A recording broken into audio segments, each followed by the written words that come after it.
자, 다시 또 들어왔습니다. 질문을 하시라 그래야 되는데 수업 마치겠습니다 그래가지고 집에 다 가신 것 같아요. 자, 서점에서 핵심 기출문제 책을 봤는데 풀어보는 게 좋을까요?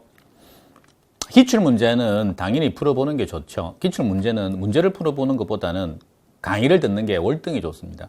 그러니까 기출문제는 아는 것만큼만 딱 보이거든요. 그러니까 답만 찾아내는 것보다는 강사들이 이 기출문제에서 이 지문의 의미, 이 지문의 의미 이렇게 설명을 드리면서 하는 걸 듣는 게 월등히 좋다는 거죠. 기출문제 자체는. 근데 강의하는 것 안에서 이미 기출문제나 기출지문들은 많이 포함되어서 설명이 됩니다. 강사들이 기출문제를 그대로 설명하면서 그 기출지문들을 읊어드리거든요.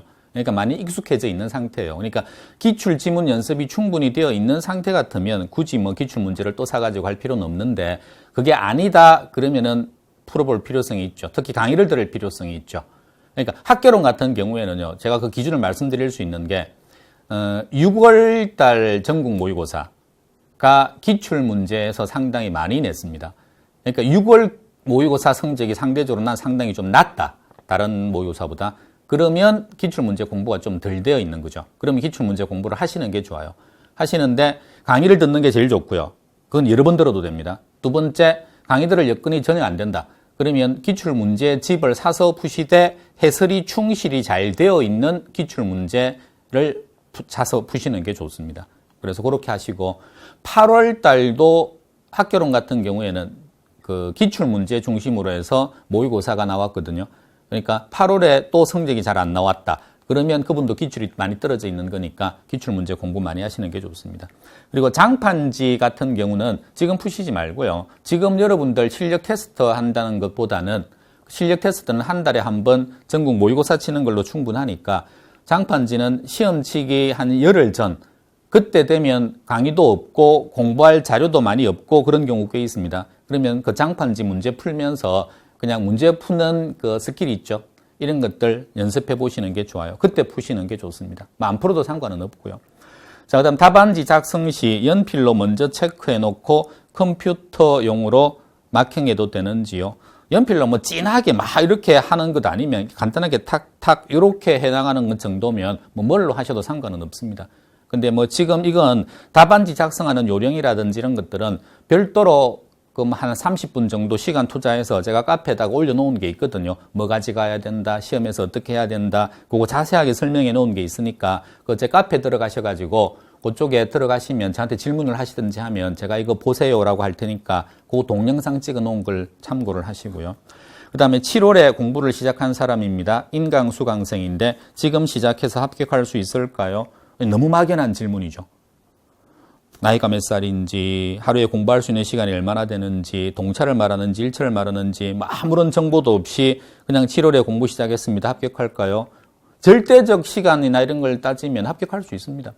2달 만에 합격하는 사람도 있고요. 뭐 심하면 열흘 만에 합격하는 사람도 있습니다. 그 사람의 사정에 따라 다 다른 거니까. 그러니까 이게 질문 자체가 너무 막연하니까 구체적인 정보를 저한테 주시고 질문을 해 주시면 그러면 제가 뭐 어느 정도 말씀을 드릴 수 있죠. 예를 들면 하루에 공부할 수 있는 시간이 12시간입니다. 학교 다닐 때 반에서 뭐 5등 안에는 꾸준하게 들었습니다. 나이가 지금 20대입니다. 뭐 이 정도 조건이면 그러면은 뭐 7월에 해도 동차를 해도 합격할 수 있습니다.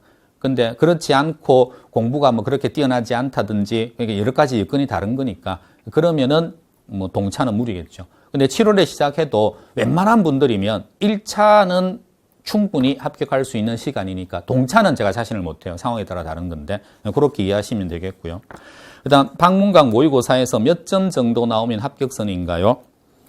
이 질문도 모의고사는 천차만별이에요. 그러니까 평균 점수가 다 다르다는 거죠. 예를 들면 학개론 같은 경우에 학개론이 5월 달에 시험을 치고 뭐 6월 달에 시험 치고 7월 달에 시험 치고 8월 달에 시험 치고 뭐 이렇게 쭉 나가면 7월 달에 시험 6월 달에 시험 친 학개론 평균 점수가 58점입니다. 평균이 7월 달 이번에 시험 쳤는데 좀 어려웠죠.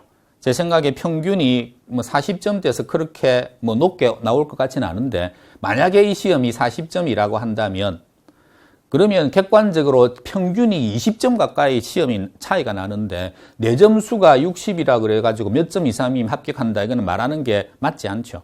그래서 항상 뭘 보셔야 되냐 그러면 내 점수가 평균 점수보다 몇 점 이상 올라가 있어야 이 과목이 안정권입니까? 이렇게 물어보셔야 돼요. 그러면 6월 달에 시험을 치셨으면 제 기준으로는 요 평균 점수보다 플러스 20점 정도가 올라가 있으면 안정적이라고 보거든요. 요거보다 30점 이상 올라가 있으면 뭐 이건 거의 그 과목에서는 거의 안 떨어집니다.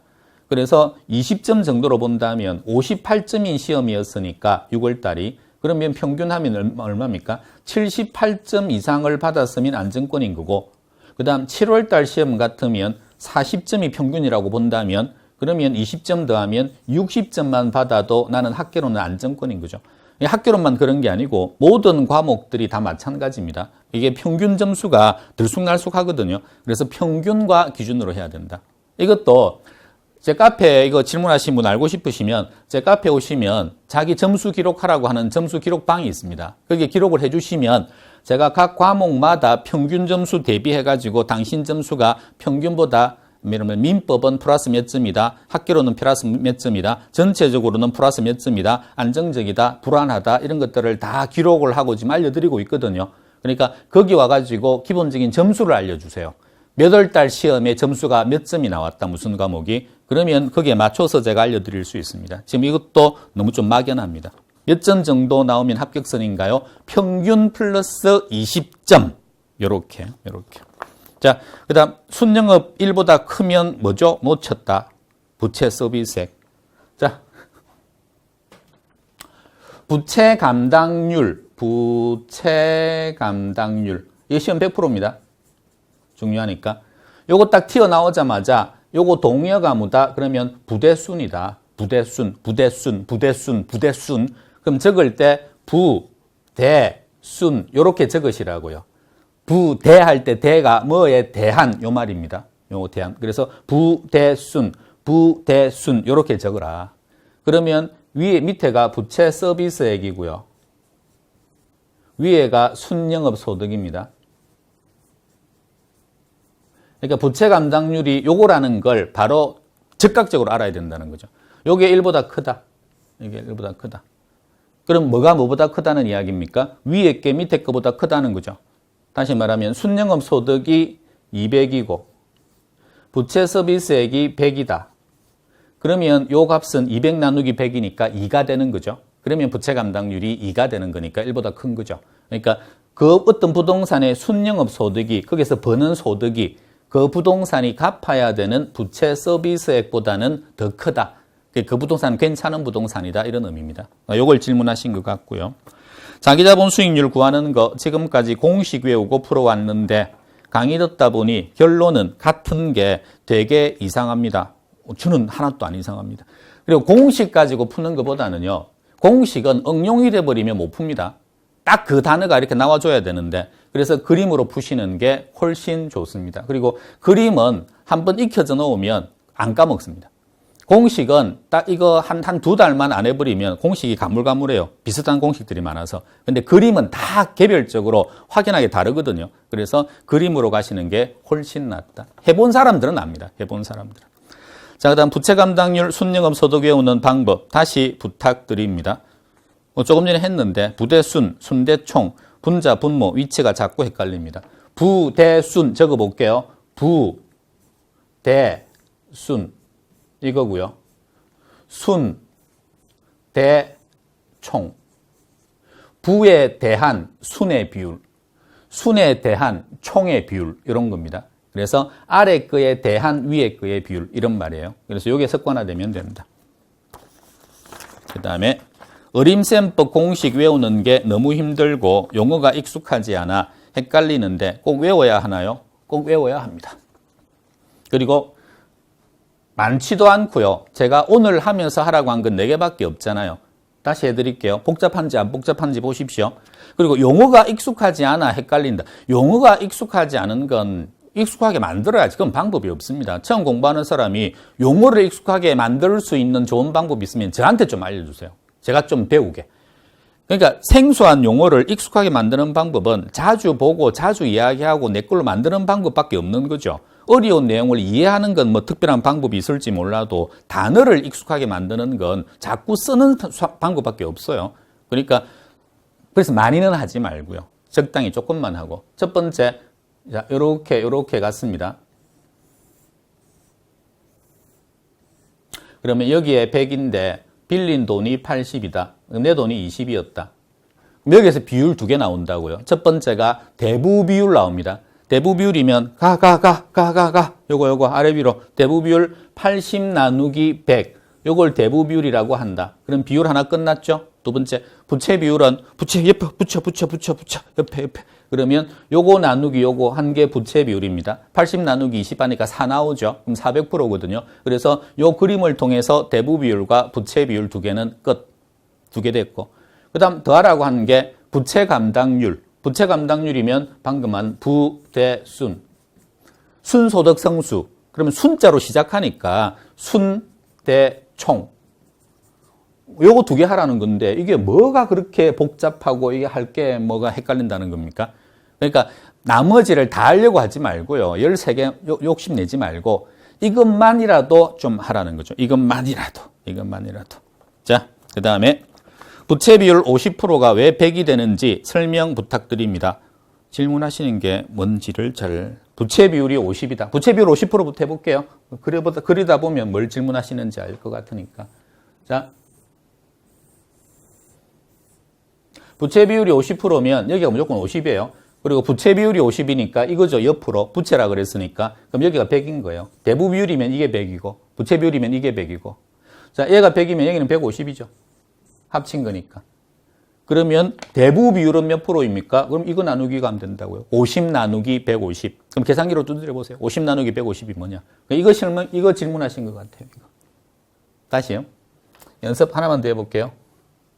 아무렇게나 대부 비율이 20%입니다. 그러면 부채 비율은 몇 프로일까요? 이걸 한번 해봐라. 그러면 빨리 그림을 이렇게 그리고 여기가 20인데 대부 비율이라고 그랬으니까 위에가 100이다. 그럼 옆에는 80이다. 이렇게 되는 거죠. 그러면 부채 비율 얼마예요? 20 나누기 80이다. 그게 부채 비율이다. 만약에 부채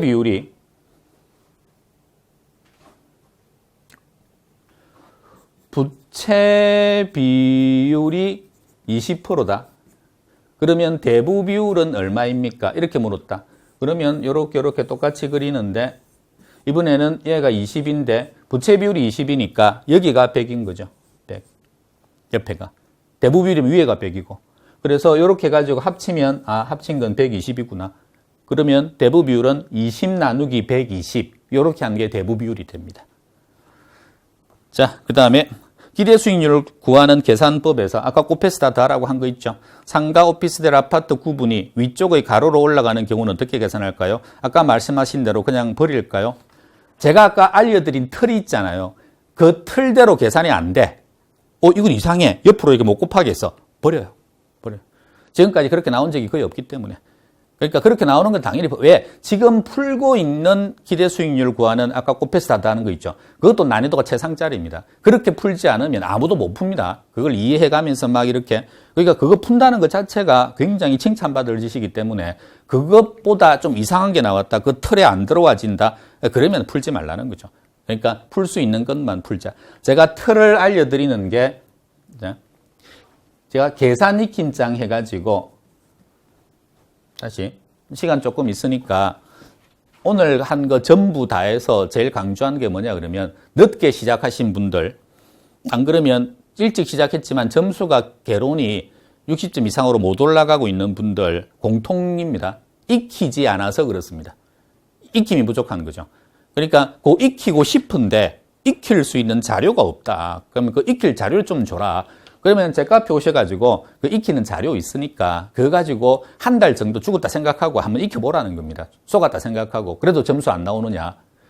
이게 핵심 익힘장이 있거든요. 여기에서 35개 정도 테마가 나오는데 요 35개 정도의 테마는 정말 매년마다 출제되는 거다. 매년마다. 그래서 이 안에서 거의 많이 나올 때는 25개도 나온다. 거의 똑같이 나온다. 이건. 난이도 조정하는 것도 없다. 그래서 이거 핵심 테마, 핵심 요거 익힘, 이거 해놓으면 여기서 나오는 건 거의 안 틀립니다. 이게 한 20개가 된다고요. 20개. 50점 분량이죠. 그러니까 이것도 안 익히고 있으면 공부했다고 보기가 힘든 겁니다. 그러니까 공부를 좀 하신 분들이랑 보면 굉장히 익숙하고 굉장히 잘 아는 내용들입니다. 단지 머릿속에서 들어갔다 나갔다 그걸 하고 있는 내용들인 거죠. 요거부터 빨리 익혀라. 익히는 방법 이틀에 한 번씩은 봐라. 자꾸 보다 보면 익혀집니다. 지금 제 카페에서 이거 되게 잘 익히신 분들이 있거든요. 그럼 대부분 점수가 높아요. 점수 높은 분들이면 2주에 한 번씩 그냥 하라 그럽니다. 그럼 시간도 그냥 15분에서 20분 정도도 채 안 걸려요. 그냥 빠른 속도로 그냥 적어냅니다. 쉼 없이. 두 번째 하는 게 계산이라 그랬는데 계산이 19문제 정도가 매년마다 요 안에서 10문제 정도가 나온다고요. 적게 나오면 7문제, 많이 나오면 10문제. 요 안에서 틀에서 벗어나는 건 거의 없습니다. 대신에 난이도가 조정이 되기 때문에 그래서 만약에 요 19문제 중에 10문제가 나온다라고 하면 그러면 요 10문제 안에 5문제는 여기에 있는 연습하고 있는 틀 거의 그대로 나온다는 거죠. 문제 숫자만 바뀌어서. 나머지 5개가 응용돼서 나옵니다. 그래서 이 나머지 5개는 계산 능력치 사람마다 다르잖아요. 거기에 따라서 이걸 손댈 수 있는 사람이 있고 그 다음에 손 못 대는 사람이 있고 나는 정말 계산 떨어진다. 딱 똑같은 문제 아니면 못 푼다. 그러면 그런 분들은 4개에서 한 5개 정도까지는 이게 풀 수 있다는 겁니다. 이것만 익혀놓으면. 그래서 이거 익히라는 거고요. 그 다음에 요거 2개가 되어 있으면 점수로 따지면 아무리 시험 어려워도 60점 정도는 나옵니다.